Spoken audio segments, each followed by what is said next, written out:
Assalamualaikum warahmatullahi wabarakatuh.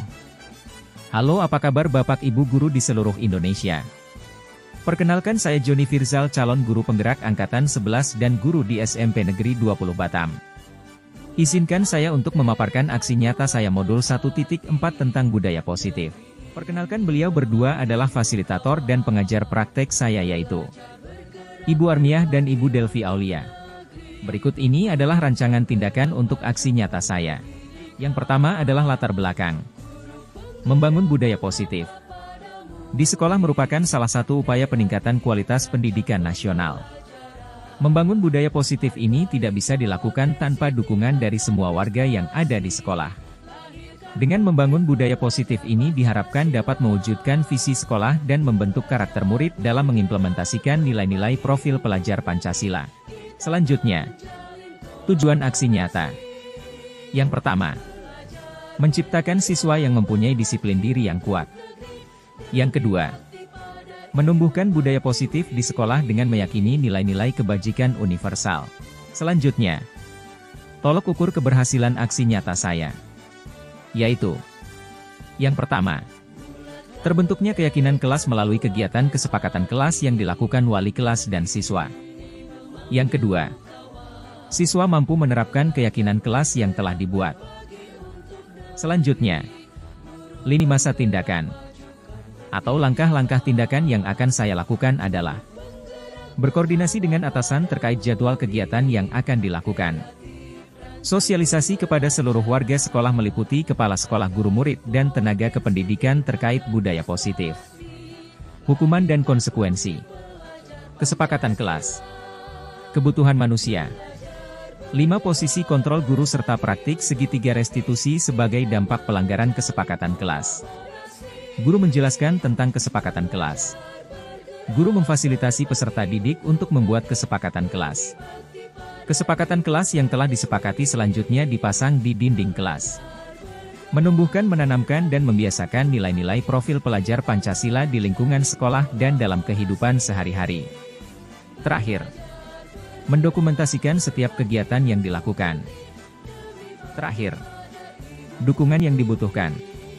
Yang pertama, dukungan dari kepala sekolah, rekan guru, siswa, dan seluruh warga sekolah agar tindakan yang sudah disusun dapat dilaksanakan dengan lancar dan menyeluruh. Yang kedua, dukungan sarana dan prasarana untuk menumbuhkan budaya positif. Berikut ini merupakan kegiatan diseminasi di sekolah tentang membangun budaya positif.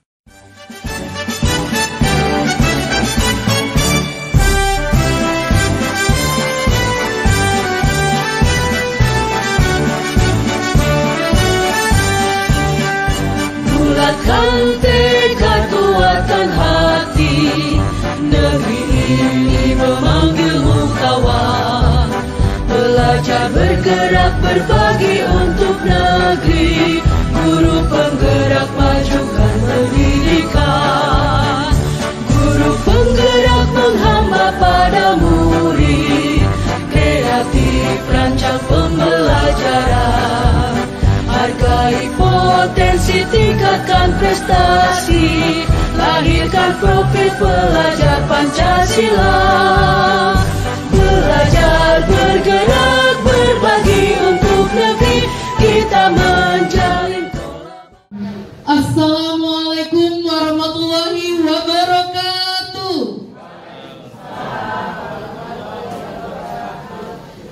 Selamat siang, salam sejahtera untuk kita semua. Yang terhormat Kepala SMP Negeri 20 Batam, Ibu Tengku Feti Aryani SPD. Yang kami hormati narasumber pemateri diseminasi budaya positif, Bapak Joni Firzal SPD dan Bapak Chandra Sari SPD. Yang kami hormati Bapak Ibu Komunitas Penggerak Kombel Guri C20 SMP Negeri 20 Batam. Dan yang kami Bapak Ibu peserta Kombel Guri C20 yang sudah hadir pada hari ini. Marilah kita puji syukur kehadiran Allah Subhanahu wa Ta'ala, Tuhan yang Maha Esa, atas rahmat dan hidayahnya pada hari ini, Jumat 16 Agustus 2024. kita berkumpul dalam rangka pelaksanaan diseminasi budaya positif calon guru penggerak angkatan 11 oleh Bapak Joni Ferzal SPD dan Bapak Chandra Sari SPD. Berikan tepuk tangan yang meriah. Marilah kita mengikuti kegiatan hari ini dengan susunan acara sebagai berikut. Acara pertama, pembukaan oleh pembawa acara yang sedang berlangsung. Marilah kita ke acara yang kedua, menyanyikan lagu kebangsaan Indonesia Raya. Hadirin dipersilakan berdiri.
Hadirin dipersilakan duduk kembali. Acara selanjutnya, pembacaan doa agar kegiatan kita pada hari ini dimulai dengan keberkahan oleh Allah SWT, Tuhan Yang Maha Esa. Pembacaan doa dipimpin oleh Bapak Henry Fadrizal SPD. Kepada Bapak dipersilakan.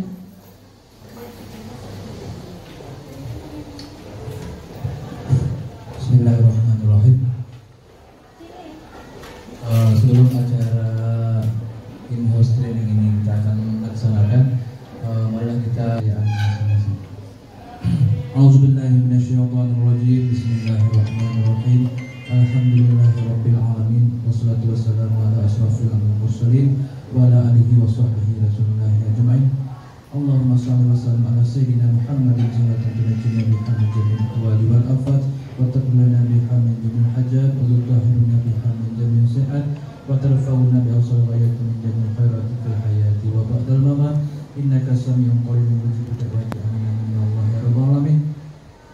اللهم اغفر لنا ذنوبنا ولوالدي وارحمهما كما ربيانا صغارا ولجميع المؤمنين والمؤمنات والمسلمين والمسلمات الأحياء منهم والأموات في البحر والبحر آمين يا الله يا رب العالمين. اللهم سلامة في الدين وعافية في الجسد وزيادة في العمر وبركة في الرزق وتوبة قبل الموت ومغفرة بعد الموت. اللهم حاولنا لنا في شكرة الموت والنجاة من النار وانفعنا أنفسنا ولم تغفر لنا وتحملنا نكون من الخاسرين. ربنا آتنا في الدنيا حسنة وفي الآخرة حسنة وقنا عذاب النار. وصلى الله عليه وسلم. الحمد لله رب العالمين. Assalamualaikum warahmatullahi wabarakatuh.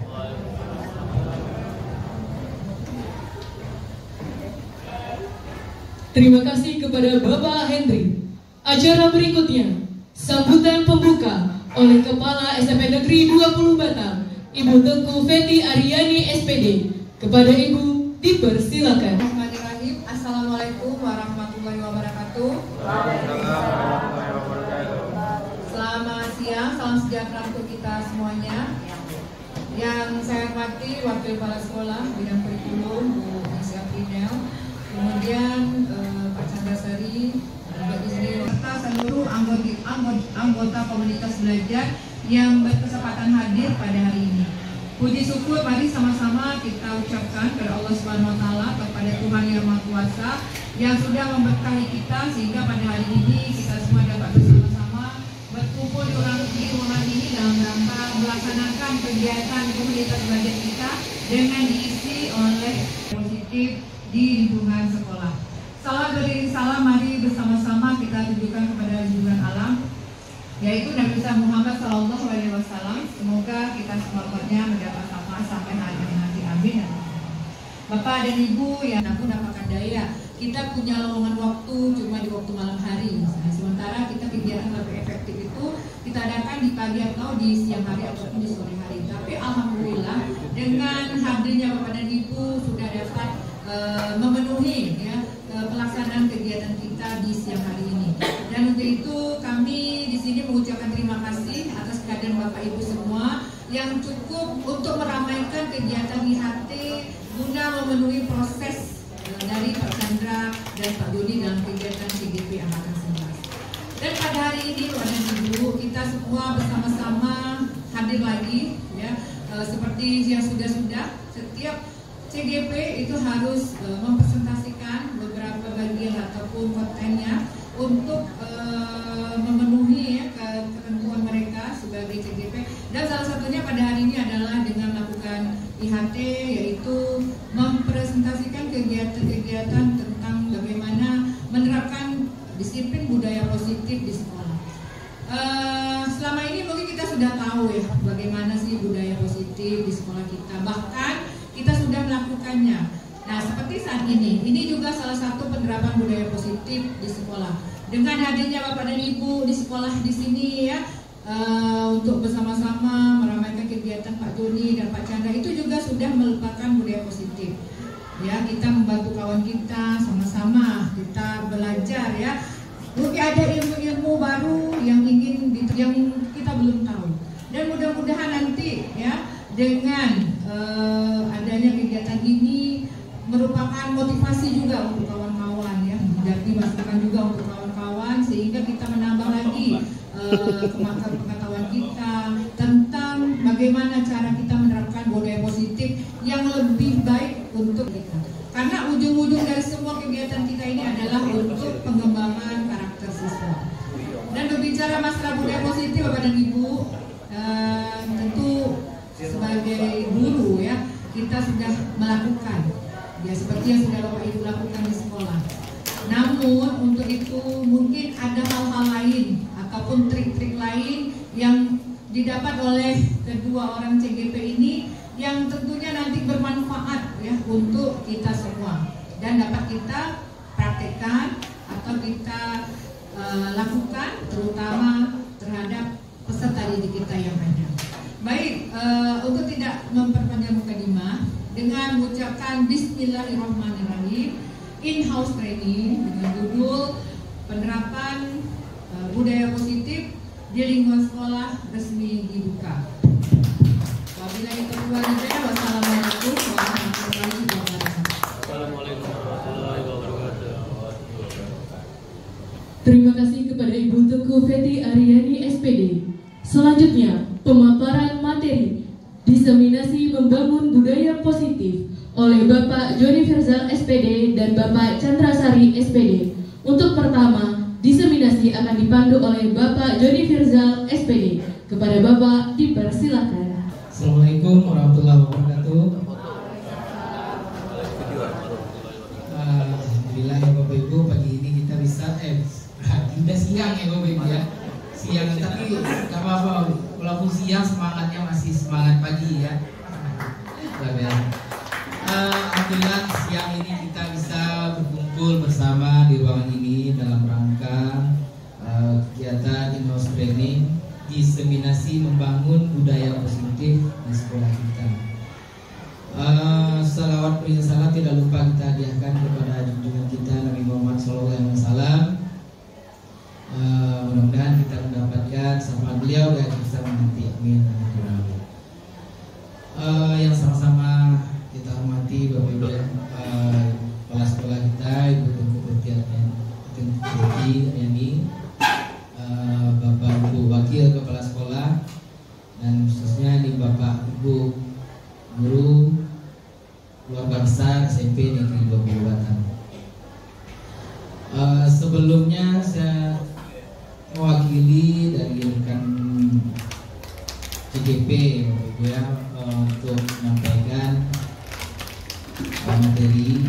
Tapi sebelumnya saya ucapkan terima kasih dulu kepada Bapak Ibu yang sudah bersedia hadir dalam kegiatan hari ini. Mudah-mudahan dengan kesediaan Bapak Ibu hadir ini kegiatan kita menjadi ada ilmu yang kita dapatkan, ada keberkahan dan juga yang akan kita dapatkan. Baik Bapak Ibu, sebelum kita masuk ke acara intinya tentang materi budaya positif, mungkin terlebih dahulu di sini kami bukan menggurui ya istilahnya Bapak Ibu, bukan menggurui Bapak Ibu, tapi di sini kami berbagi pengalaman apa yang sudah kami dapatkan selama menempuh pendidikan guru penggerak. Baik, terima kasih Bapak Ibu. Untuk selanjutnya mungkin agar lebih semangat lagi Bapak Ibu, kita bisa berdiri dulu semuanya. Kita ada speaking dulu Bapak Ibu, penyegaran dulu penyegaran, biar lebih semangat lagi.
Bapak Ibu yang baru datang.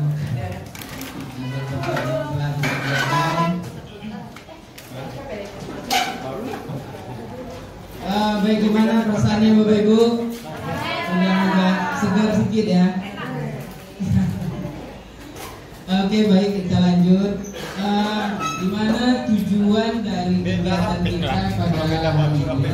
Itu bagaimana caranya menumbuhkan budaya positif itu dengan menanamkan nilai-nilai kebajikan, keyakinan, dan kesepakatan kelas yang sudah dibuat. Nanti kita sama-sama nanti Bapak Ibu pelajari bagaimana cara membuat kesepakatan kelas ini.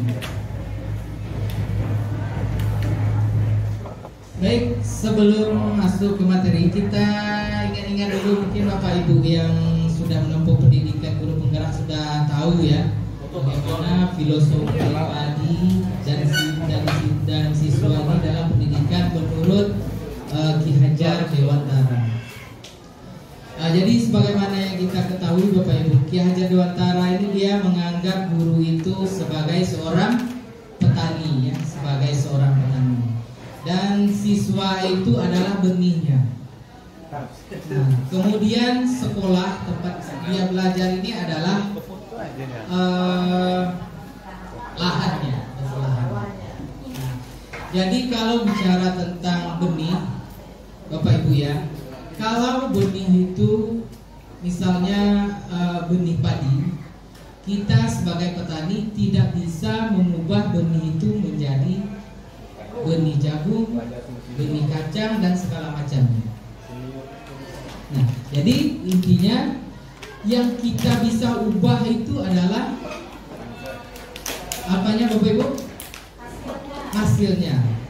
Kita bisa menuntunnya, mengarahkannya kita bisa. Nah, tergantung petaninya tadi mau menanamnya di lahan yang bagaimana, lahan yang subur atau lahan yang gersang mau ditanam. Nah, itu nanti akan menjadikan benih yang ditanam tadi itu apakah sesuai dengan keinginan petani itu atau tidak. Nah, itu tergantung dari petaninya itu sendiri. Ya. Kemudian kalau kita kaitkan benih tadi dengan siswa kita, sosok siswa itu dia adalah pribadi yang unik ya Bapak Ibu ya. Dia punya bakat dan minat tersendiri yang sudah ada itu dari bawaan sejak lahirnya. Nah, itu diibaratkan sebagai benih tadi. Kenapa? Bakat dan minat siswa tadi itu kita tidak bisa merubahnya. Kita nggak bisa merubah bakat dan minat siswa. Anak yang bisa, yang ada bakat misalnya di seni, kita nggak bisa paksakan di bakat yang lain. Misalnya di olahraga, anak yang punya bakat dan minat bidang olahraga kita nggak bisa paksakan di sini. Nah, jadi kita tugasnya sebagai petani, kita menuntun dia, mengarahkannya bagaimana bakat dan minat yang sudah ada dimiliki oleh siswa tadi itu bisa berkembang sesuai dengan keinginan dia dan keinginan kita sebagai petani. Baik Bapak Ibu, budaya positif, materi kita pada hari ini itu tentang budaya positif. Budaya positif itu kalau kita lihat dari ini merupakan nilai-nilai kebajikan atau keyakinan-keyakinan, kebiasaan-kebiasaan di sekolah yang berpihak pada murid, intinya berpihak pada murid, Bapak ya, yang dapat dikembangkan menjadi pribadi yang kritis, penuh hormat dan bertanggung jawab. Nah, budaya positif yang dilakukan di sekolah akan membawa dan menimbulkan rasa bagi siswa dan mampu mendorong siswa untuk mencapai profil pelajar Pancasila. Jadi muaranya semua itu profil pelajar Pancasila. Di situ ada nilai-nilai kebajikannya Bapak Ibu. Ibu sini masih ingat ya ada berapa elemen kita dalam profil pelajar Pancasila? Ada 6 elemen. Yang beriman dan bertakwa kepada Tuhan. Bisa yang kedua berakhlak mulia, kebinekaan global, berpikir kritis, mandiri, gotong royong dan kreatif. Baik Bapak Ibu, masih ingat banyak. Jadi semua yang ada di profil Pancasila itu adalah merupakan nilai-nilai kebajikan. Ini nanti akan menjadi tujuan dari budaya positif. Kalau kita lihat dari tujuan pendidikan yang dikemukakan oleh Ki Hajar Dewantara tadi, Bapak Ibu ya, beliau memiliki menganggap apa bahasanya itu, mengemukakan pendapat untuk tujuan pendidikan di negara kita itu adalah untuk membentuk kodrat manusia itu sesuai dengan kodrat alam dan kodrat zamannya. Seperti itu ya Bapak Ibu ya. Nah, tujuannya itu adalah apa? Untuk mencapai keselamatan dan kebahagiaan. Itu tujuan pendidikan yang dikemukakan oleh Ki Hajar Dewantara. Nah, ini sejalan dengan tujuan pendidikan nasional yang telah ditetapkan oleh pemerintah kita, yaitu bagaimana caranya agar setiap siswa itu menempuh jalur pendidikan semuanya. Bagaimana siswa itu memiliki tingkat kecerdasan, dan yang intinya adalah tujuan dari pendidikan nasional itu adalah membentuk karakter. Nah, ini intinya. Tujuan pendidikan nasional itu adalah membentuk karakter. Nah, untuk membentuk karakter ini kita butuh yang namanya budaya positif. Oke Bapak Ibu, kita lanjut. Nah, ini konsep-konsep inti dari budaya positif. Yang pertama tentang disiplin positif dan nilai-nilai kebajikan, kemudian hukum dan penghargaan, keyakinan kelas, kebutuhan dasar manusia, kemudian 5 posisi kontrol guru, dan segitiga restitusi. Baik Bapak Ibu, kita lihat yang pertama tentang disiplin positif. Nah, bicara tentang disiplin ini, tentunya kita masih ingat dengan tindakannya Bapak Ibu ya. Tindakannya itu lebih cenderung ke pemaksaan, dan di situ ada hukuman biasanya. Kalau bicara tentang disiplin, biasanya itu dapat hukuman. Kemudian ada di situ kecenderungan untuk pemaksaan. Kemudian disiplin positif yang perlu kita terapkan di sini itu merubah itu tadi Bapak Ibu, merubah yang namanya pemaksaan tadi itu sudah tidak dibenarkan istilahnya, atau di sini dikatakan identitasnya itu gagal, masih identitas gagal kalau masih menggunakan tindakan pemaksaan ataupun berupa hukuman. Nah, jadi di sini disiplin positif itu merubah, tidak ada lagi di situ adanya tekanan-tekanan yang membuat seseorang itu menggali potensinya menuju kepada sebuah tujuan. Nah, dengan mengontrol diri dan menguasai diri untuk memilih tindakan yang mengacu pada nilai-nilai kebajikan. Baik Bapak Ibu, sebelum lanjut, saya ada kertas, minta tolong Pak Chandra dulu bagikan. Ada kertas timdon. Bapak Ibu bawa pena ya. Bawa pula pena Bu. Ambil pena lagi. Dulu. Ada pena juga.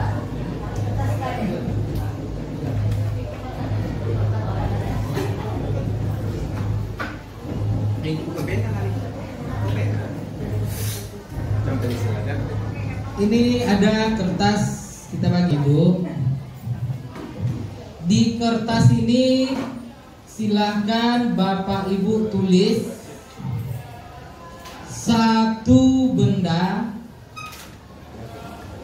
yang Bapak Ibu rasa itu adalah benda yang paling berharga, yang paling disayangi. Ya.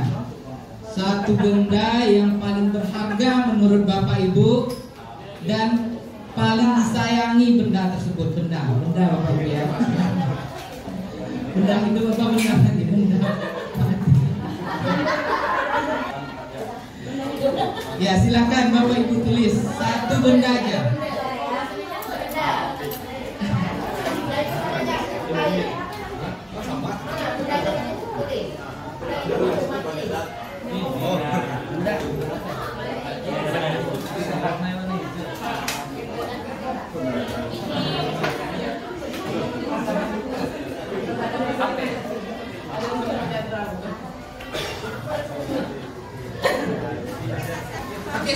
Ibu? Sudah tulis nama bendanya, benda yang paling disukai dan paling disayangi. Sekarang silakan kertas itu digenggam, diremas, digenggam sekuat-kuatnya. Kertas itu dipegang kuat-kuat. Kemudian Bapak Ibu yang di sampingnya, yang di samping Bapak Ibu, teman Bapak Ibu di samping, silahkan dengan berbagai cara membuka kertas yang ada di genggaman teman Bapak Ibu tadi.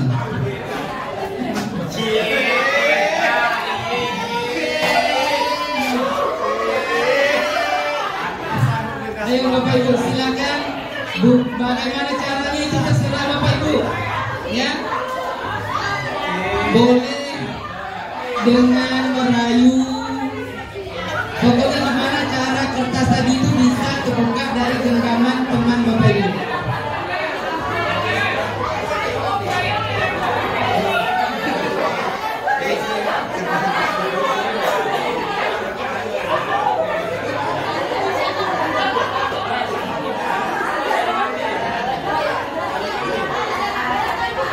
Ayo, boleh dengan cara apapun boleh. Kalau perlu dengan cara kita boleh. Pokoknya tinggal Bapak Ibu bagaimana caranya kertas tadi itu bisa terlepas dari genggaman teman. Mau diteliti pun boleh, diteliti boleh, atau dengan cara yang lembut, dirayu, dibujuk, dikasih uang mungkin, ya.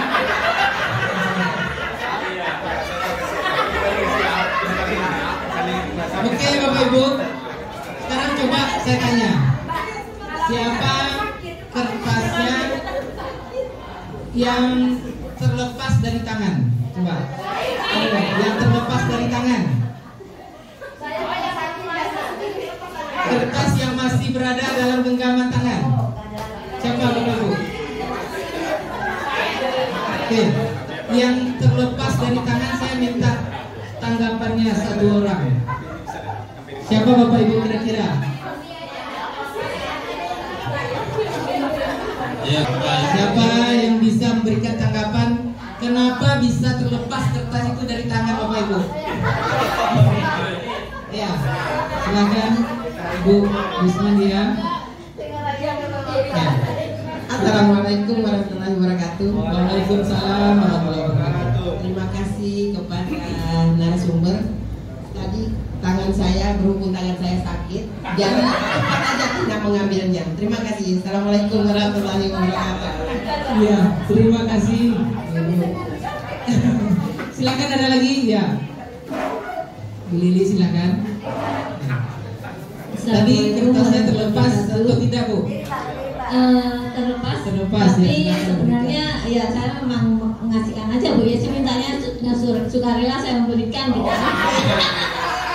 Gak usah berebut udahlah gitu. Sekarang yang kedua, yang tidak terlepas dari tangannya siapa Bapak Ibu tadi? Saya minta Bu Yesi. Ya silakan Bu Yesi. Terima kasih. Kertasnya masih sama saya. Bu Lilinya tidak berusaha, cuma meminta satu kali, minta biasa enggak gitu. Berusaha gitu. Saya nggak dirayu, saya nggak dipaksa, dibuka tangan saya genggam, tetap nggak mau buka ya udahlah. Nyerah Bu Lilinya. Satu lagi, saya minta tanggapan Bapak Ibu. Siapa satu lagi yang kertasnya tidak terlepas dari tangan? Silakan Bu Sri. Nanti Bapak Ibu jangan ketawa. Jadi saya tadi berebut dengan Bu Tiara, pengen tahu apa sih yang ditulis dia kan kayak gitu. Saya agak ini Bu. Jadi kertas saya kan direbut juga, tapi saya taruh di kiri, jadi dia nggak lupa. Biar nggak tahu. Karena itu rahasia saya. Gitu. Terima kasih. Baik, terima kasih Bapak Ibu. Jadi tadi diminta tulisan satu benda yang paling berharga, yang paling disayangi yang paling Bapak Ibu cintai benda itu, kenapa Bapak Ibu bisa lepas dari tangannya? Itu pertanyaannya tadi ya. Apakah Bapak Ibu nggak serius mencintai benda itu? Nah sekarang ini bicara tentang terlepas atau tidaknya kertas tadi dalam genggaman tangan Bapak Ibu, itu semua tergantung dari hati kita sendiri, dari kita sendiri. Kita yang mengontrol diri kita sendiri, ya Bapak Ibu ya. Jadi mau kertas itu terlepas atau tidak, gimana pun cara orang merayunya dengan membujuk, menggelitik, ada yang tidak kekerasan, mungkin dengan cara kasar, mungkin cara mengambil kertasnya. Kalau kontrol diri kita itu sudah bagus, pasti kertas itu tidak akan terlepas dari tangan kita. Nah, mungkin itu makna dari kegiatan kita yang barusan Bapak Ibu. Nah, jadi kalau kita kaitkan dengan kegiatan budaya positif yang ada di sekolah kita nantinya,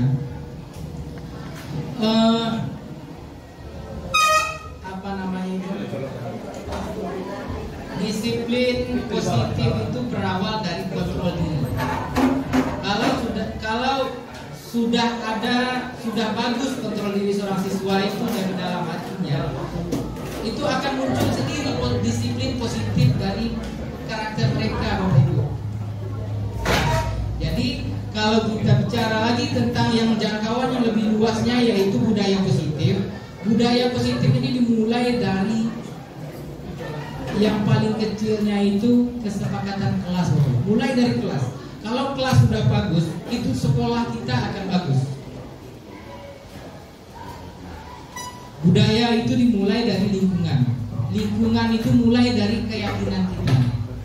Keyakinan kita itu dimulai dari aturan yang ada di kelas. Kalau kita kaitkan dengan budaya positif di sekolah kita. Jadi kalau kita sudah betul-betul nanti membuat dan menerapkan aturan atau kesepakatan kelas, itu akan mudah terciptanya budaya positif di sekolah kita. Budaya positif itu kan sudah banyak Bapak Ibu ya di sekolah kita.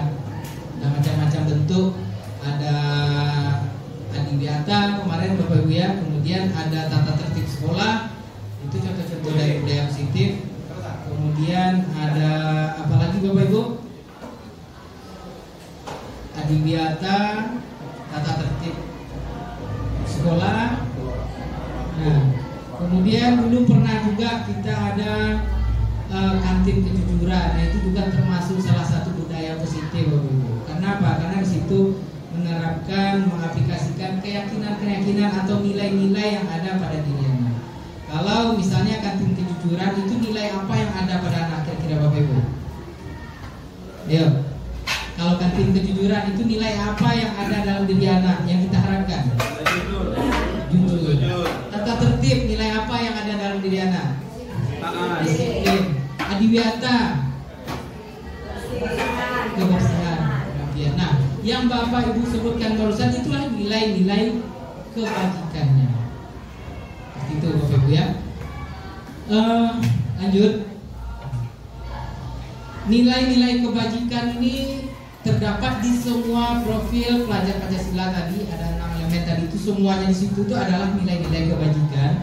Kemudian ada lagi Bapak Ibu rasa hormat, integritas, mandiri, menghargai, antusias, empati dan lain sebagainya. Banyak sekali nilai-nilai kebajikan ini Bapak Ibu. Nah, jadi kalau kita betul-betul menerapkan budaya positif ini di sekolah kita, itu akan mudah membentuk karakter tadi Bapak Ibu. Karena tujuan dari budaya positif ini kan nanti ke karakter. Karakter ini adalah muaranya. Saya pernah dengar kata seorang ahli mengatakan kalau mau merubah seseorang itu katanya rubah dulu dari diri kita sendiri Bapak Ibu ya. Mau merubah orang itu rubah dulu diri kita. Kemudian kalau kita gagal untuk mencapai tujuan, yang dirubah apanya Bapak Ibu? Apakah prosesnya yang dirubah atau tujuannya kita ubah? Prosesnya. Tujuannya jangan diubah. kita harus tetap, kalau tujuan kita A, ya harus A itu tujuan kita. Kalau kita gagal mencapai yang A tadi, jangan tujuannya kita ubah ke B. Nah, tapi yang kita ubah itu adalah prosesnya. Kenapa kita gagal tadi? Kenapa ini bisa terjadi? Kenapa ini bisa seperti itu? Nah, jadi tujuannya tetap. Nah, jadi dari situ barulah kita bisa membentuk karakter tadi Bapak Ibu ya, kembali ke karakter peserta didik. Nah, kalau ini semua sudah tercapai. Nah, kemudian lanjut. Nah, sekarang kita bicara tentang hukuman Bapak Ibu. Ini di mana-mana kayaknya di mana-mana sekolah itu masih ada ya Bapak Ibu ya. Hukuman itu masih ada diterapkan di sekolah-sekolah. Kalau di sekolah kita kira-kira bagaimana Bapak Ibu? Masih ada ya hukuman? Hukuman, konsekuensi, dan restitusi. Nah, sekarang bicara tentang hukuman, konsekuensi, dan restitusi itu sebetulnya sekarang ada yang bilang, kalau menurut pandangan Bapak Ibu gimana, masih boleh atau enggak hukuman itu sekarang? Coba saya minta satu pendapat Bapak Ibu. Siapa kira-kira yang bisa memberikan pendapat? Nah, silakan Pak Mustafa. Menurut Pak Mustafa, hukuman itu apakah masih boleh sekarang ini atau tidak? Kalau saya nengok dua sisi Pak Joni. Sisi pertama saya nengok harus ada hukuman gitu. Setiap ada punishment ada reward gitu. Jadi harus ada keseimbangan antara hukuman dan pujian gitu. Jadi sampai hari ini saya tetap berpegang teguh punishment itu atau hukuman tetap harus ada gitu. Karena kita akan memberikan reward kepada anak dan juga kita boleh memberikan punishment kepada anak. Satu sisi lain, saya juga tidak setuju karena kita sekolah sama anak gitu. Jadi dua hal yang bertolak belakangan yang mesti yang kita hadapi sehari-hari gitu. Apalagi kita di B20 dan saya juga merasakan sendiri ini adalah tantangan kita gitu. Tapi kalau pertanyaannya apakah masih dibutuhkan hukuman, saya tetap berpegang teguh masih gitu Pak. Terima kasih Pak Mustafa atas tanggapannya. Jadi seperti ini Bapak Ibu ya. Kalau dilihat dari segi budaya positif itu sebetulnya hukuman itu sudah tidak diperbolehkan Bapak Ibu ya. Nah, kenapa? Karena di hukuman itu sifatnya jangka panjang Bapak. Mungkin sekarang Bapak Ibu masih ingat gurunya yang waktu SD dulu atau waktu SMP dulu yang pernah memarahi, masih ingat enggak Bapak Ibu? Masih ingat enggak?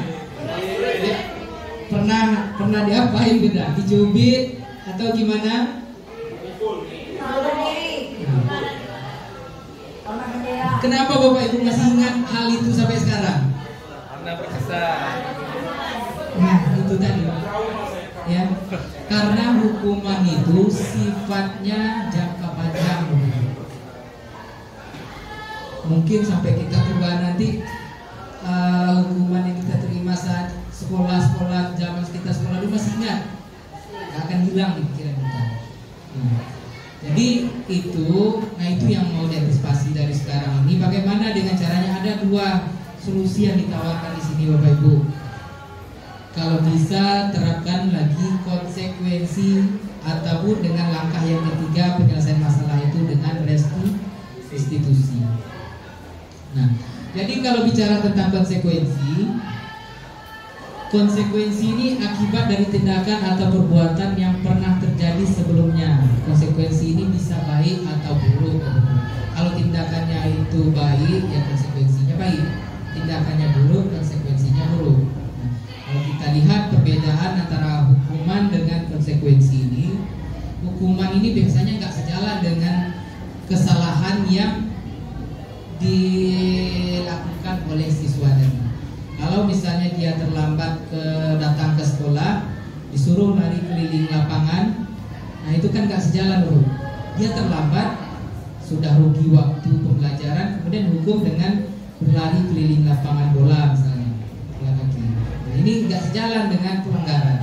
Kemudian misalnya ada lagi anak yang itu dia nggak bikin tugas misalnya, nggak bikin tugas, nggak bikin PR, disuruh berjemur di lapangan bola, misalnya disuruh hormat ke bendera seharian. Nah, ini kan nggak sejalan dengan kesalahan yang dibuat dia. Nah, jadi Bapak Ibu, kalau bisa kita terapkan konsekuensi ini harus sejalan dengan tindakan atau kesalahan yang telah dilakukan. Misalnya tadi kalau siswa itu terlambat, konsekuensinya kira-kira apa Bapak Ibu? Yang sejalan dengan kesalahan yang telah dibuat siswa. Kalau datang terlambat misalnya, apa konsekuensinya kira-kira? Yo, Bapak Ibu. Iya. Kemudian yang nggak bikin PR tadi, kira-kira konsekuensinya apa? Nah, nanti. Nah, jangan caranya ya. Nah, penyelesaiannya itu bisa diselesaikan dengan yang ketiga tadi Bapak Ibu, restitusi. Nah, restitusi ini ada beberapa tahap, nanti akan dijelaskan oleh Pak Chandra. Sekarang kita lihat kulitnya dulu tentang restitusi ini apa. Restitusi itu menciptakan proses menciptakan kondisi bagi siswa di sekolah untuk memperbaiki kesalahan mereka sehingga mereka itu bisa kembali ke kelompoknya. Nah, jadi biasanya Bapak Ibu ya, kalau anak yang sudah melakukan kesalahan itu dia akan malu gabung dengan teman-temannya. Ya kan Bapak Ibu? Dia akan malu. Nah, di situ kadang muncullah ada yang namanya bullying tadi. Ya, dia jejek sama kawannya, kenapa kau marah ya tadi ya. Habis sama kawan-kawannya. Nah, jadi dengan restitusi ini siswa tadi bisa kembali ke kelompok dia. Nah, kemudian kita lanjut. Ini yang dikatakan tadi Bapak Ibu ya, identitas gagal itu kalau kita masih menerapkan hukuman. Nah, identitas dikatakan sukses atau berhasil apabila kita sudah menerapkan konsekuensi dan restitusi. Ini macam-macam bentuk atau langkah-langkahnya Bapak Ibu. Kemudian lanjut. Nah, ini saya minta Bapak Ibu pilih yang mana kira-kira jawabannya. Di sini ada pertanyaannya, mencatat 100 kali ke dalam buku kalimat saya tidak akan terlambat lagi karena terlambat ke sekolah. Nah, itu apakah hukuman atau konsekuensi Bapak Ibu? Hukuman. Hukuman ya, kita lihat jawabannya. Ya. Oke, hukuman. Pertanyaan yang kedua ini, lari mengelilingi lapangan basket 2 kali karena terlambat hadir di sekolah. Hukuman atau konsekuensi? Hukuman. Kita lihat. Oke, hukuman. Berikutnya, membersihkan coretan yang dibuatnya di meja tulis. Konsekuensi. Oke, kita lihat jawabannya konsekuensi. Lanjut, murid diminta untuk push up 15 kali karena tidak menggunakan masker di sekolah. Hukuman atau konsekuensi? Oke, hukuman. Nah, ini menggantikan kertas tugas teman yang sudah dicoret-coret. Hukuman atau konsekuensi? Konsekuensi. Berjemur di lapangan basket pukul 12 siang karena ngobrol dengan teman. Hukuman atau konsekuensi? Murid diminta bertelanjang kaki sepanjang hari karena tidak mengenakan sepatu warna hitam sesuai peraturan sekolah. Hukuman atau konsekuensi? Ayo. Ada yang menjawab hukuman, ada yang jawab konsekuensi. Kita lihat jawabannya. Hukuman Bapak Ibu. Kenapa tadi Bapak Ibu? Karena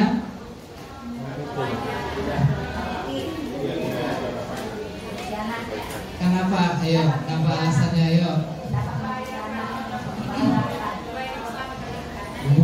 itu dia tidak mengenakan sepatu warna hitam, hukuman atau konsekuensinya itu telanjang kaki sepanjang hari. Nah, makanya itu termasuk hukuman Bapak Ibu ya, karena nggak ada kaitannya dengan ini. Kehilangan 10 menit jam istirahat untuk mengerjakan tugas karena terlambat datang dan tertinggal pelajaran. Konsekuensi. Oke, konsekuensi. Lari mengelilingi lapangan basket 2 kali karena terlambat 10 menit untuk pelajaran PJOK. Konsekuensi. Hukuman lebih konsekuensi. Konsekuensi. Hukuman atau konsekuensi. Konsekuensi. Konsekuensi. Nah, ya. Kenapa? Karena dia terlambatnya jam pelajaran PJOK. Itu Bapak ya. Jadi makanya termasuk konsekuensi. Nah, ini tadi Bapak Ibu. Iya. Karena itu ada kaitannya dengan pelajaran dia pas pelajaran PJOK tadi terlambat dihukum di lapangan, hukumannya olahraga juga. Nah, jadi ada kaitan. Itu konsekuensi.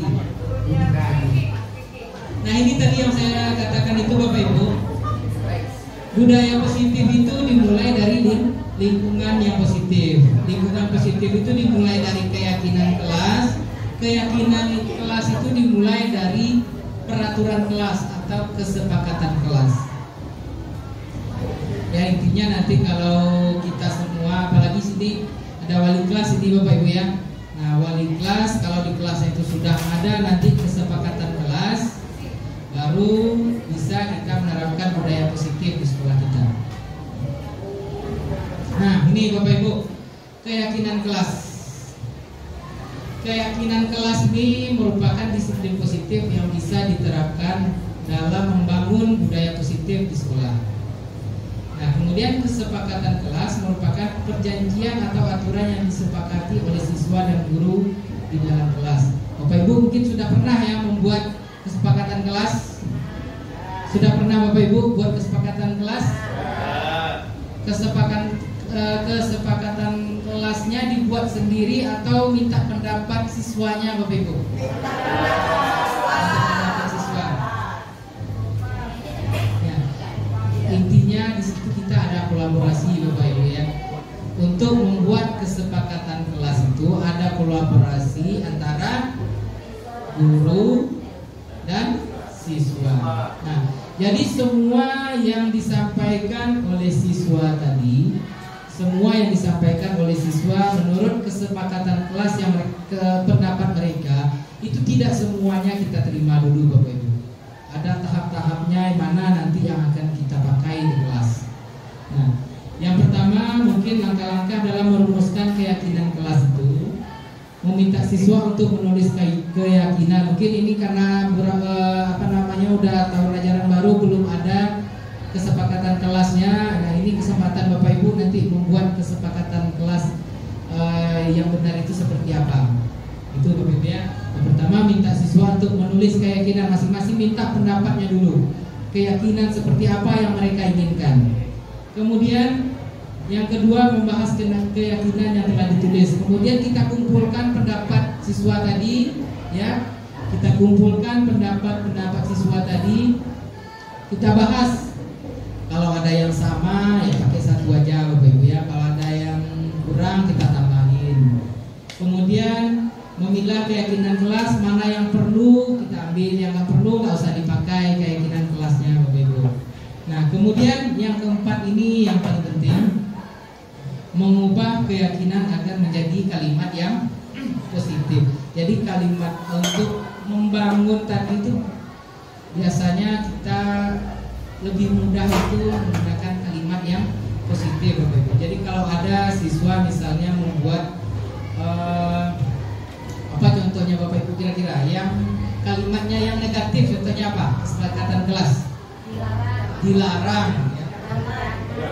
Nah, dilarang datang terlambat. Jangan membuang sampah sembarangan di dalam kelas. Dalam kelas Bapak ya, kita konteksnya kelas tadi. Nah, jadi kita ubah kalimat tersebut ke kalimat yang positif agar mudah dipahami oleh siswa. Nah, kalau dilarang membuang sampah sembarangan di dalam kelas, apa kalimat positifnya kira-kira? Buanglah sampah pada tempatnya. Buanglah sampah pada tempatnya. Nah, jadi luar biasa Bapak Ibu, hebat ya. Nah, tepuk tangan dulu Bapak Ibu. Kita semua luar biasa. Ya. Jadi nanti sudah bisa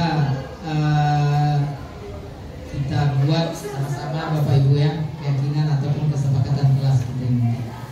Nah, setelah jadi semuanya itu sudah jadi kalimat positif, baru kita sepakati keyakinan kelasnya. Kalau tadi membuanglah sampah, kalimat kesepakatan kelasnya, buanglah sampah pada tempatnya. Di situ ada nilai apa Bapak Ibu? Nilai keyakinan apa yang ada di situ? Buanglah sampah pada tempatnya. Nilai keyakinan apa yang ada di situ? Buanglah sampah pada tempatnya. Nilai-nilai keyakinan ataupun nilai kebajikan apa yang ada di situ Bapak Ibu? Kebersihan. Nah, tulis nanti setelah kesepakatan kelasnya tadi, tulis nilai-nilai keyakinan kelasnya yang disepakati. Kalau buang sampah tadi lebih kebersihan. Kemudian saling menghormati antar sesama. Itu apa nilai keyakinannya ya Bapak Ibu? Saling menghormati antar sesama di kelas. Apa nilai keyakinannya ya? Kesopanan, sopan santun. Nah, itu nilai-nilai kebajikan atau nilai-nilai keyakinannya. Oke Bapak Ibu, itu sementara materi yang dapat saya sampaikan. Untuk selanjutnya akan dilanjutkan oleh rekan saya, tapi terlebih dahulu saya kembalikan ke moderator. Terima kasih atas partisipasi Bapak Ibu sesi ini. Saya ucapkan terima kasih. Assalamualaikum warahmatullahi wabarakatuh.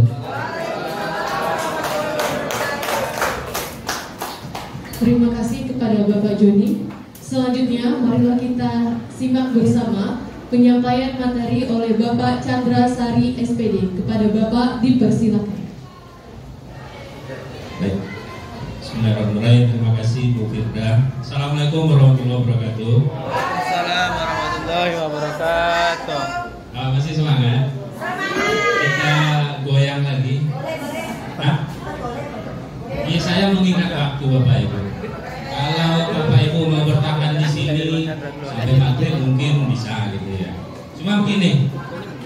Makan sama masing-masing. Oke, saya lanjutkan pemaparan dari rekan saya Pak Joni Firzal masalah budaya positif.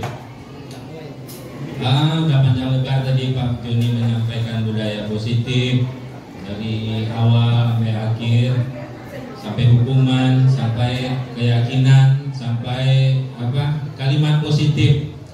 Dilarang buang sampah sembarangan, diganti jadi buanglah sampah sembarangan. Buanglah sampah pada tempatnya. Nah, itu kalimat-kalimat positif, hal-hal positif, bahasa-bahasa positif yang akan kita munculkan. Oke, baiklah, di sesi saya ini saya akan membahas ini. Yang pertama itu kebutuhan dasar manusia. Kenapa kita perlu bahas ini? Karena setiap manusia itu melakukan sesuatu pasti ada tujuannya. Dalam hal budaya positif, misalnya ada siswa melakukan pelanggaran, dia pasti ada tujuannya. Kebutuhan dasar manusia itu ada 5. Yang pertama kesenangan, kebutuhan untuk merasa senang. Kadang-kala Bapak Ibu, pernah nggak kita atau siswa kita melakukan pelanggaran gara-gara dia pengen senang? Ada nggak? Ada ya? Ada.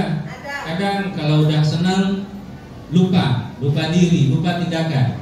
Nah, mungkin dia mencapai itu karena ada kebutuhan yang kesenangan yang belum terpenuhi. Yang kedua, kasih sayang. Manusia itu butuh kasih sayang dan rasa diterima. Jadi kebutuhan untuk diterima. Yang ketiga, penguasaan. Manusia itu butuh merasa dirinya menguasai, penguasaan. Ini mungkin arahnya ke seperti yang parah itu ya, bully ya mungkin ya. Bully. Si A merasa ada penguasaan penuh terhadap si B, jadi dia seenaknya aja. Karena dia butuh penguasaan. Jadi setiap manusia itu ada tujuannya untuk memenuhi kebutuhannya. Yang berikutnya kebebasan. Kebebasan. Badu kenapa cabut? Saya kebutuhan dasarnya kebebasan Pak. Nah mungkin itu. Kenapa cabut? Kebutuhan dasar manusia itu bebas Pak. Kadang kan begitu. Nah tugas kita di situ menuntut bebas yang macam mana, bebas yang bagaimana yang harus kita tanamkan ke siswa kita. Nah yang berikutnya kebutuhan bertahan hidup. Kebutuhan bertahan hidup. Mungkin ada juga pelanggaran-pelanggaran. Ya bertahan hidup judulnya mungkin lebih tepat arahnya kalau saya mencontohkan lapar ya. Lapar kan ada siswa, bahkan ada juga pelanggaran yang baru-baru ini terjadi. Mungkin karena kebutuhan bertahan hidup kah atau apakah gitu. Tujuannya ada. Siswa itu walaupun melakukan pelanggaran tujuannya ada. Oke, berikutnya. Nah, ini dia. Kita sebagai guru setelah mengetahui kebutuhan dasar murid-murid kita harus ada kontrol. 5 posisi kontrol yang biasa dilakukan guru itu. Yang pertama itu posisi penghukum. Sudah dijelaskan sama Pak Joni tadi, ada hukuman di sana. Nah, kita kadang posisi kita sebagai penghukum, nggak peduli anak itu gimana, pokoknya kamu salah harus begini. Yang kedua, pembuat rasa bersalah. Mungkin ya Bapak guru hebat di sini, saya ya mungkin ya pernah ya, itulah nak, ini gara-gara kamu kayak gini kan Bapak jadinya begini, kan Bapak dimarahi sama Bu Betty nanti kamu begini. Jadi si anak merasa gara-gara saya nih si bapaknya kena marah, jadi dia merasa bersalah. Berikutnya posisi kontrol kita sebagai teman nih. Nah kalau posisi teman ini cenderung kita berbaur, ya kan, kita berbaur sama anak. Kita sebagai teman, kenapa? Itu gaya-gayanya itu ini tidak menyakiti murid, namun tetap mengontrol melalui pendekatan persuasif. Kita datangi secara personal, tanya seperti teman. Kadang kan siswa kita butuh itu. Wah sama bapak ini bagus, cuma ada efeknya. Dampak positifnya, efek positif hubungan baik terjadi tuh antara kita guru dan murid. Efek negatifnya itu anak kita itu kadang tidak menghargai, udah merasa teman kali, ini teman nih, ini bro ini gitu. Rasa hormatnya bisa kurang. Nah, dan kadang ada teman-teman guru atau guru itu enggak seakrab itu dengan dia. Jadi si anak ini milih-milih, enak sama Pak Joni lebih ini. Jadi dia membeda-bedakan guru. Nah itu efek negatifnya. Nah berikutnya posisi kita pemantau. Nah ini posisi pemantau. Itu gayanya suara datar, bahasa tubuh formal. Murid memahami konsekuensi yang harus dijalankan karena telah melanggar salah satu aturan sekolah. Nah, di sini posisi guru itu gak neko-neko. Kamu terlambat? Ya Pak. Gak ada bertanya, nah terlambat. Ada apa di jalan? Tidak begitu. Konsekuensinya kamu terlambat. Kalau di kita terlambat sekolah kita, berarti konsekuensinya kamu harus begini. Masuk begitu aja. Itu posisi pemantau. Jadi hanya bicara aturan dan konsekuensi. Berikutnya, nah ini dia ciri posisi sebagai manajer, posisi kontrol kita sebagai manajer.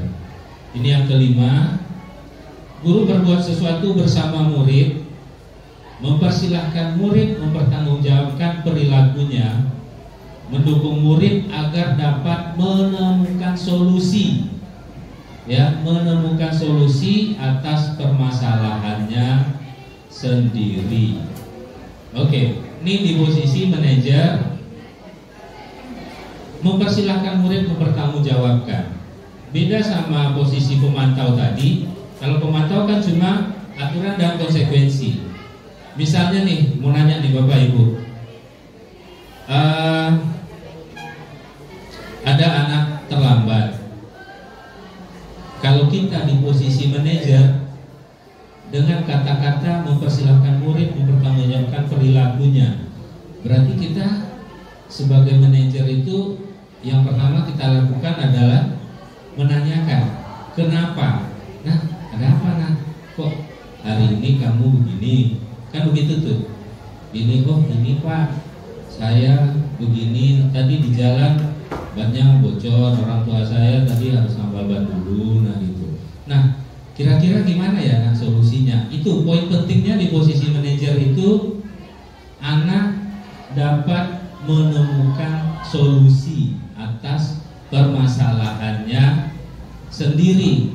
Karena cenderung begini, kalau aturan, ya kita bicara aturan dan bicara keyakinan. Kalau aturan kita kan cenderung A, B, C, D semuanya tegas ya. Tapi kalau keyakinan itu ada dari dalam dirinya. Kalau anak bisa menemukan keyakinan, bisa menemukan solusi dari dirinya, mungkin itu akan lebih mengena ke anaknya. Itu maksudnya Bapak Ibu. Oke, kita lanjut.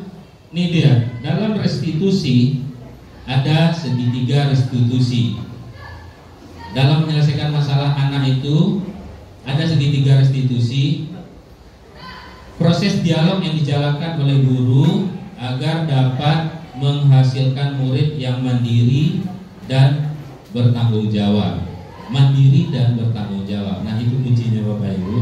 Segitiga restitusi itu yang pertama, langkah-langkahnya menstabilkan tindakan yang salah. Kita semua akan melakukan hal terbaik yang bisa kita lakukan. Langkah kedua, validasi tindakan yang salah. Dan berikutnya, menanyakan keyakinan. Kita semua memiliki motivasi internal. Tuh, langkah-langkah segitiga restitusi ada 3: menstabilkan tindakan yang salah, validasi tindakan, dan menanyakan keyakinan. Di sini ada kasus Pak Joko bersama siswanya 2 orang, Mario dan Adi. Nah, tadi kita lihat langkah-langkah di segitiga restitusi tadi. Ada yang pertama tadi, menstabilkan tindakan yang salah, ya Bapak Ibu, validasi tindakan yang salah, dan menanyakan keyakinan. Menstabilkan ini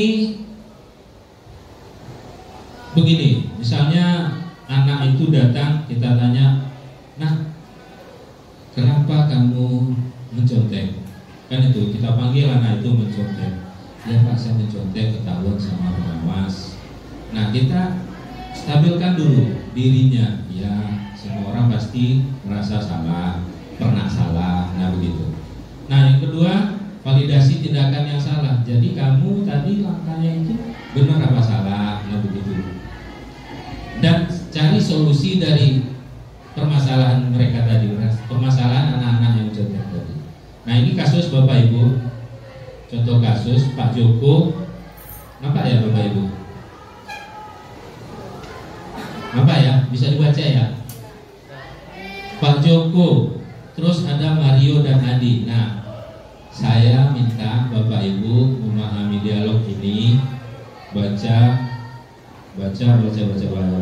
permasalahannya apa, solusinya ada, nanti dilihat nih sampai sini.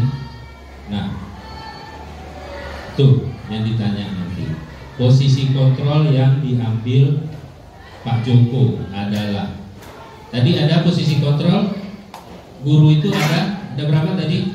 Ada 5. Yang pertama tadi penghukum, yang kedua pembuat rasa bersalah, yang ketiga guru itu sebagai teman, yang keempat sebagai pemantau, yang kelima manajer. Nah ini Bapak Ibu kasus ini coba kita baca, kira-kira nanti Pak Joko posisi kontrolnya di mana? Silakan. Muncul kali, saya baca ini ya, banyak ini. Oh ini. Wah. Udah ada di share. Udah di share sama Bu Firda. Lihat WA-nya aja. WA dari Bu Firda ya, dilihat ya. Halaman 2.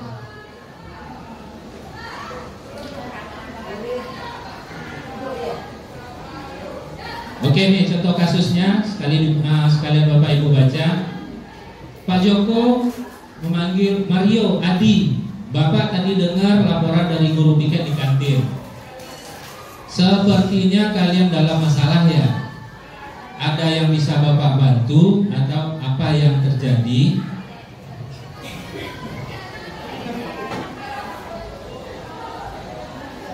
Oke. Terus Mario dan Adi menjawab, iya Pak. Tadi pada jam istirahat pagi kami main lempar-lemparan makanan di kantin. Tapi tidak sengaja malah kelempar wajah Ibu Dina, kepala sekolah. Waduh, kasus juga dah ini ya. Main lempar-lemparan makanan kena wajah kepala sekolah. Iya, memang dalam masalah anak ini berarti ya. Ketika beliau sedang berjalan, kata Pak Joko, kalian main lempar-lemparan makanan di kantin kena wajah Ibu Dina ketika beliau sedang lewat. Iya Pak, dengan wajah sedih dan muka menunduk. Pak Joko, kata Pak Joko, Adi, ada informasi yang mau kamu tambahkan? Kami tidak bermaksud melakukannya Pak, tapi apa? Tapi kami tidak sengaja Pak. Apakah kalian tahu kalau kalian berada dalam masalah sekarang? Ya Pak. Oke, baiklah. Bapak di sini bukan untuk mencari siapa yang salah. Bapak di sini untuk mencari penyelesaian sama-sama, berpikir sama-sama tentang apa yang bisa kita lakukan untuk memperbaiki situasi ini. Kalian pasti melakukan itu ada alasannya kan? Pasti seru ya main lempar-lempar makanan begitu. Berikutnya, kata Mario dan Adi, iya Pak. Jadi kata Pak Joko lagi, ya Bapak bisa lihat kalian merasa senang melakukannya. Tetapi yang kalian lakukan merugikan orang lain. Sehingga sekarang kalian dalam masalah. Iya Pak. Sekarang mari kita bicara tentang keyakinan kelas dan keyakinan sekolah kita. Apa yang kita percaya, apa yang kalian belum tunjukkan, kata Pak Joko. Terus Mario menjawab, kita harus bersikap baik satu sama lain.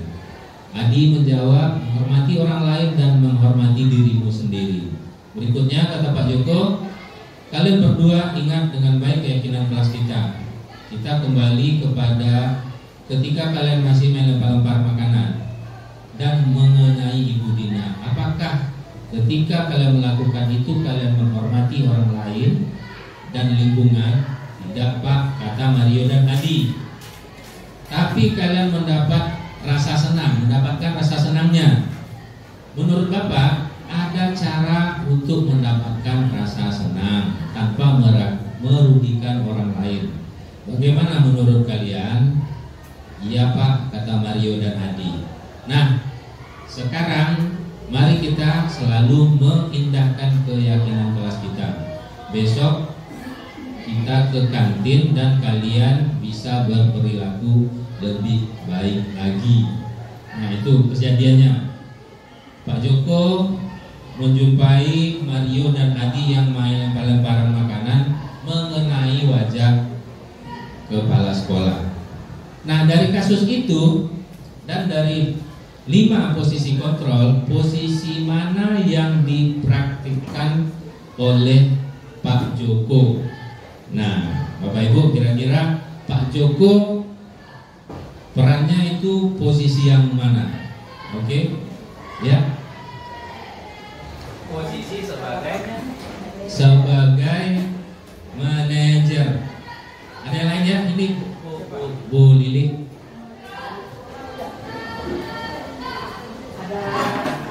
Ada pendapat dari Bu Iza sebagai pemantau, ya, pemantau. Alasannya, nah kan itu ada, jelaskan kenapa Bu Iza. Nah tadi Bu Lili sebagai manajer. Oke, silakan bisa.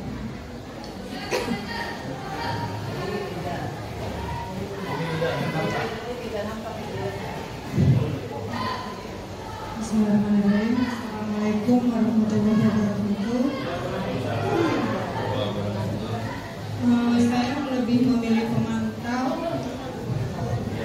karena di situ gurunya berbicara panjang lebar dari permasalahan yang dia lihat, dan akhirnya memberikan itu apa? Nah harus begini, nah gitu ya, solusinya gitu. Iya. Konsekuensi. Iya. Kalau misalnya manajer, menurut saya kalau manajer itu kan ada siswa yang menentukan konsekuensi. Kalau di sini iya, kalau di sini iya, tadi Pak Jokonya yuk, nah konsekuensinya begini, nah begitu ya, bisa ya. Itu konsekuensi bukan dari siswa. Bukan dari siswa, tapi Pak Jokonya sendiri. Baik. Terima kasih Bu Iza. Itu pendapat Bu Iza. Bu Lili tadi, kalau ke Bu Lili bisa. Tadi Bu Lili, ya silakan. Iya. Assalamualaikum warahmatullahi wabarakatuh. Kalau menurut saya itu sebagai manajer, karena di situ kan gurunya pengen mengetahui kejadiannya seperti apa, kemudian Pak Jokonya juga mencarikan solusi seperti apa, dan anak itu diajarkan untuk mencari solusi sendiri. Iya. Oke. Baik. Ada lagi? Makasih Bu Lili. Silahkan Pak Dwi. Iya. Kalau dari cerita tadi agak membingungkan sih. Proses awalnya menurut saya manajerial, karena ditanya dulu, nah, kamu punya masalah ya, sini, ya kan, katanya kayak gitu kan. Terus, tapi kalau di manajerial harusnya kan di kegiatan terakhirnya, ayo nih masalahmu, kita cari solusi bareng-bareng, pendapatmu apa?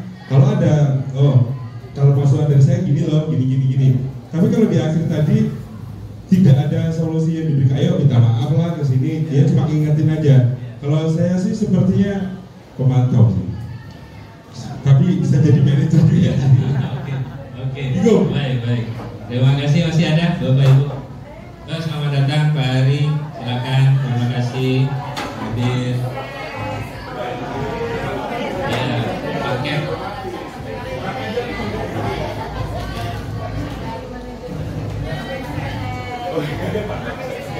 Oke. Baik. Tadi ada pendapat dari teman-teman kita, ada pemantau dan ada manajer. Oke, coba kita lihat. Nah, dalam kasus antara Pak Joko, Mario dan Adi, guru bertindak sebagai manajer. Guru tidak langsung menghukum atau marah pada Mario dan Adi. Sebaliknya, guru mendengarkan alasan mereka, bekerja sama mencari solusi dan mendukung. Guru juga mengajak mereka berpikir tentang tindakan mereka yang cara memperbaikinya itu sesuai dengan nilai keyakinan sekolah. Posisi guru sebagai manajer ini membuat suasana nyaman dan membantu menyelesaikan masalah dengan baik. Nah itu dia, berarti Pak Joko itu menerapkan dia sebagai manajer. Dengan langkah-langkahnya itu dia dengerin alasannya, dan poin pentingnya itu ya keyakinannya itu, menanyakan keyakinan sekolah. Oke? Jadi kasus Pak Joko, Mario, dan Adi ditutup ya, close case ya. Nah, ya mungkin ya efek berikutnya seperti Pak Dwi. Kita sebagai manajer menggunakan restitusi, segitiga restitusi, itu tetap ada di sana konsekuensi. Bukan hanya, nah kenapa begini, keyakinan kamu apa yang udah kamu langgar? Iya Pak, saya tidak hormat kepada Ibu Kepala Sekolah. Nah, tetap ada konsekuensi dari tindakan yang mereka lakukan. Bukan hanya selesai dalam mencari solusi, tapi benar-benar selesai, anaknya pun selesai. Berarti kalau dia begini, maka konsekuensi yang mereka hadapi adalah yang sesuai dengan tindakan mereka itu. Oke, baik, kita lanjutkan Bapak Ibu. Apa yang dikatakan guru dalam tahap restitusi? Nah, belum close case berarti masih ada. Kita buka lagi kasus Pak Joko tadi sama Mario dan Adi. Apa yang dikatakan guru dalam tahap restitusi? Nah, apa yang dikatakan Pak Joko kalimatnya kira-kira tadi Bapak Ibu? Ya, kita buka, kita lihat bersama-sama. Nih, di menstabilkan identitas, kan segitiga restitusi tadi ada 3 ya, menstabilkan identitas, validasi tindakan yang salah, dan mencari keyakinan. Ini dia yang dilakukan Pak Joko. Kalimat Pak Joko, baiklah, Bapak di sini bukan untuk mencari siapa yang salah. Nah itu dia, menstabilkan identitas. Jadi anak ini tidak merasa, aduh aku udah salah, ada ini, ada itu gitu. Jadi stabilkan identitas anak dulu. Bapak di sini bukan mencari siapa yang benar, siapa yang salah, tapi Bapak mencari penyelesaian. Berpikir sama-sama tentang apa yang bisa kita lakukan untuk memperbaiki situasi yang salah ini. Pasti kalian ada alasannya untuk melakukan itu. Oke, validasi tindakannya. Ya, Bapak bisa lihat kalian merasa senang melakukannya, tetapi yang kalian lakukan merugikan orang lain. Nah itu, ada validasi terhadap tindakan yang telah dilakukan 2 orang siswa tadi. Terus mencari keyakinan. Kalian berdua ingat dengan baik keyakinan kelas kita. Kita kembali pada ketika kalian main lempar-lempar makanan dan mengenai Ibu Dina. Apakah ketika kalian melakukan itu kalian menghormati orang lain? Nah, ada nilai-nilai keyakinan di situ yang dilanggar. Nah, itu yang kita suarakan lagi, kita sampaikan lagi ke Mario. Oke, berikutnya thank you. Nah, akhirnya ya. Nah, Bapak Ibu, udah thank you ya. Udah thank you. Iya. Terima kasih. Jadi kita dalam melakukan memulai disiplin budaya positif di lingkungan sekolah itu ada poinnya di sini dalam penyelesaian permasalahan anak. Nah, dari ada 5 tadi, dari mulai menghukum, membuat rasa bersalah, apalagi tadi sebagai teman, pemantau, dan manajer. Nah, kira-kira kalau kita mulai nih membudayakannya, kita bersama-sama di sekolah ini, posisi kita yang diharapkan kita bisa menerapkan sebagai manajer, minimal sebagai pemantau dan manajer. Tapi kan manajer itu arahnya ke restitusi ya Bapak Ibu. Tapi perlu kita ingat, tidak semua permasalahan itu bisa diselesaikan dengan restitusi, ya, tidak semuanya. Misalnya kalau contoh kasus anak-anak kita kan anak-anak yang hebat dan anak-anak yang luar biasa. Misalnya pintu besi pun bisa dihajar sampai jebol, kan gitu, luar biasa, hebat ya, kuat. Nah, itu kadang-kala bukan restitusi, ya ada hal yang tepat, tidak tepat menggunakan itu pengerusakan. Nah itu tetap ada nanti konsekuensi, ya lebih tepat konsekuensi. Ini udah dirusak loh, udah anak udah misalnya bonyok dihajar atau ngapain dah, ya yang berat-berat itu. Jadi perlu diingat itu, kita sebagai minimal sebagai pemantau dan manajer. Nah sebagai manajer ada segitiga restitusi yang harus kita terapkan di situ. Oke, baiklah Bapak Ibu, terima kasih banyak atas atensinya, kehadirannya. Kembali ya dari saya kembalikan ke Bu Firda. Assalamualaikum warahmatullahi wabarakatuh. Terima kasih kepada Bapak Chandra Sari SPD. Kita berikan tepuk tangan yang meriah kepada pembicara kita, yaitu CGP Angkatan 11, yaitu Bapak Joni Firzal dan Bapak Chandra Sari SPD. Untuk mengingat waktu, selanjutnya sesi tanya jawab kita batasi 2 pertanyaan, 1 pertanyaan untuk Bapak Joni dan 1 pertanyaan untuk Bapak Chandra. Dipersilakan kepada para peserta diseminasi jika ada yang ingin ditanyakan. Maaf karena waktu kita batasi 2 pertanyaan, 1 pertanyaan untuk Pak Joni dan 1 pertanyaan untuk Pak Chandra. Dipersilakan Bapak Ibu.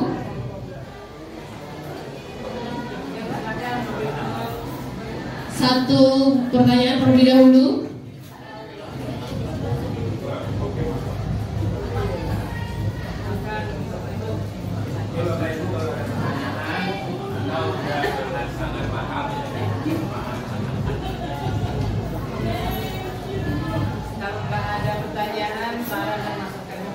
Iya, saran dan masukan.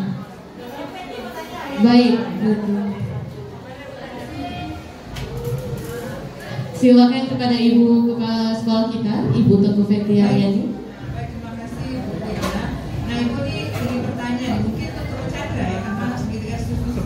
Nah Pak Chandra, saya boleh bertanya, ini apakah ini segitiga restitusi ini bisa diterapkan untuk semua kasus tanpa terkecuali? Bisa? Nah itu. Baik, silakan kepada Pak Chandra untuk menjawab pertanyaan. Oke, terima kasih Bu Betty menanyakan apakah segitiga restitusi itu untuk semua kasus ya, untuk semua kasus. Jadi segitiga restitusi ini memang sangat-sangat menghimpun ya hampir seluruh permasalahan. Tapi tidak satu-satunya penyelesaian yang kita pilih caranya menggunakan segitiga restitusi, bukan satu-satunya pilihan, tergantung dari kasusnya. Jadi memang ada beberapa kasus yang tidak menggunakan restitusi Bu, ada menggunakan mungkin metode yang lain. Tidak semuanya harus segitiga restitusi, kayak pelanggaran berat. Nah itu tergantung kasusnya, tapi secara umum bisa menghandle permasalahan, tapi tidak semua kasus bisa diselesaikan dengan segitiga restitusi. Begitu. Terima kasih. Oke, mungkin ada pertanyaan dari Bapak Ibu, persilakan. Terima kasih kepada Pak Chandra. Untuk 1 pertanyaan lagi untuk Pak Joni, dipersilakan kepada Bapak Ibu. Ya, silakan Pak Dwi.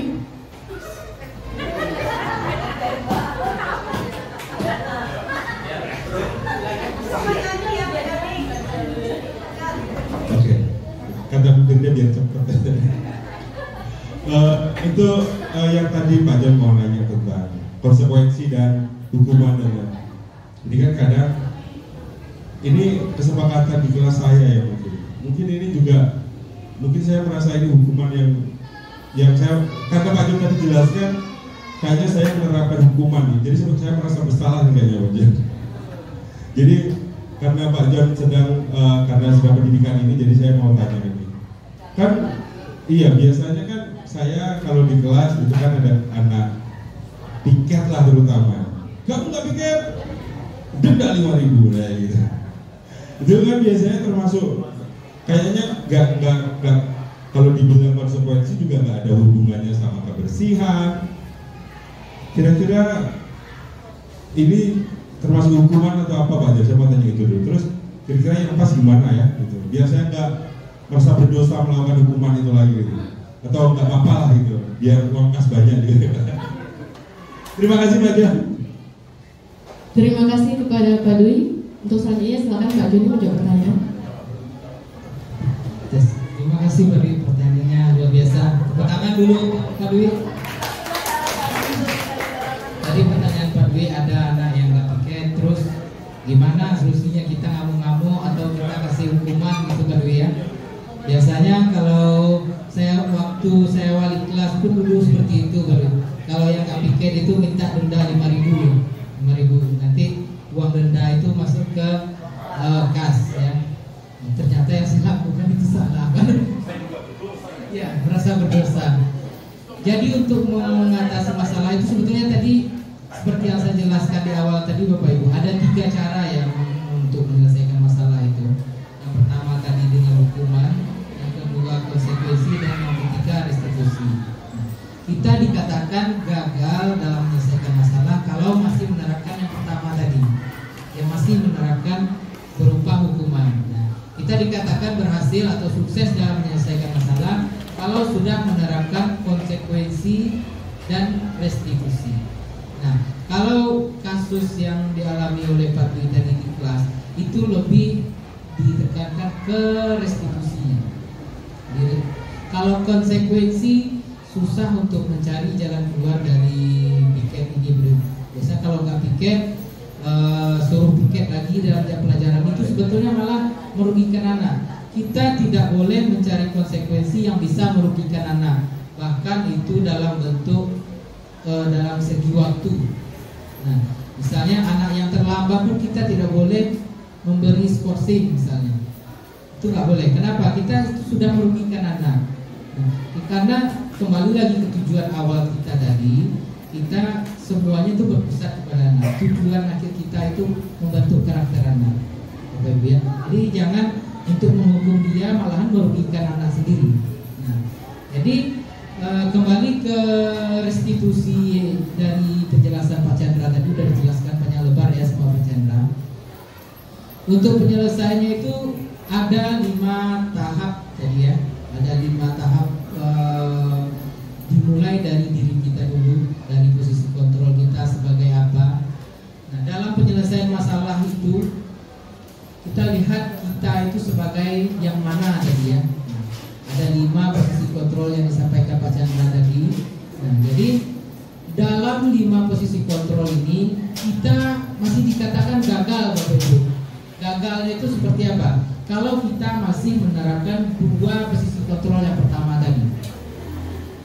Nah, apa yang pertama tadi Bapak Ibu posisi kontrolnya? Sebagai penghukum dan sebagai pembuat rasa bersalah. Kita nggak boleh menghukum anak, kita nggak boleh membuat dia merasa bersalah. Nah, karena apa? Itu efeknya jangka panjang. Nah, kalau hukuman efeknya jangka panjang, dampaknya jangka pendek. Itu Bapak Bu paham ya maksud saya? Efeknya jangka panjang, dampaknya jangka pendek. Kalau kita marahin anak, ya dia paling dengar itu sekarang aja. Ya Pak, ya Bu, ya Pak, ya Bu. Paling 1 hari 2 hari, hari ketiga diulangi lagi. Itu Bapak Ibu ya. Nah, tapi apa? Efeknya itu jangka panjang. Setelah nanti dia selesai sekolah, dia udah kerja, udah berkeluarga, dia ingat, ini dia marah-marahin saya dulu. Ini masih ingat saya. Ada menyimpan rasa dendam. Ini yang kita takutkan sebenarnya. Ini yang nggak boleh terjadi itu Bapak Ibu. Nah, jadi kalau kita masih menerapkan posisi kontrol yang penghukum dan pembuat rasa bersalah tadi, itu masih dikatakan gagal Bapak Ibu ya. Nah, kita dikatakan berhasil menjadi diri kita sebagai teman, sebagai pemantau, dan yang lebih tepatnya lagi adalah sebagai manajer bagi peserta peserta didik kita, Bapak Ibu. Nah, mungkin itu dari saya. Dan kedua atas pertanyaannya, sekali lagi berikan tepuk tangan yang meriah untuk diseminasi membangun budaya positif kita pada hari ini. Baik, sekian acara diseminasi membangun budaya positif. Terima kasih kepada Bapak Ibu peserta diseminasi yang dari awal sampai akhir mengikuti kegiatan dengan sangat baik. Terima kasih kepada Ibu Kepala SMP Negeri 20 Batam, Bapak Ibu Wakil, dan juga terima kasih kepada pembicara kita hari ini yaitu Bapak Joni Firzal SPD dan Bapak Chandra Sari SPD. Saya sebagai pembawa acara mohon maaf jika ada salah kata dan perbuatan. Terima kasih. Wabillahi taufiq wal hidayah. Wassalamualaikum warahmatullahi wabarakatuh. Selamat sore. Bapak Ibu izin sebelum pulang kita foto bersama terlebih dahulu. Terima kasih.